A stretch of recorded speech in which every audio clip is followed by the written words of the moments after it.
Online business పేరుతో కోట్లకు కోట్లు కొల్లగొడుతున్న మోసగాళ్లను ఉత్తరప్రదేశ్ స్పెషల్ టాస్క్ ఫోర్స్ పోలీసులు పట్టుకున్నారు. ఆన్లైన్ ట్రేడింగ్ ద్వారా దాదాపు 3,700 కోట్ల మోసానికి పాల్పడినట్లు పోలీసులు తెలిపారు.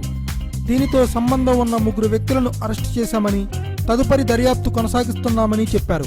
ప్రాథమిక దర్యాప్తు ప్రకారం నోయిడాలోని అబ్లెజ్ ఇన్ఫో సొల్యూషన్స్ లిమిటెడ్ పేరుతో కంపెనీ నడుపుతూ సుమారు 7 లక్షల మందిని మోసం చేసినట్లు తెలిసిందని వెల్లడించారు. 7 లక్షల మంది ఇన్వెస్టర్ల ద్వారా దాదాపు 3,700 కోట్ల రూపాయలు పెట్టుబడిగా పొందారని చెప్పారు.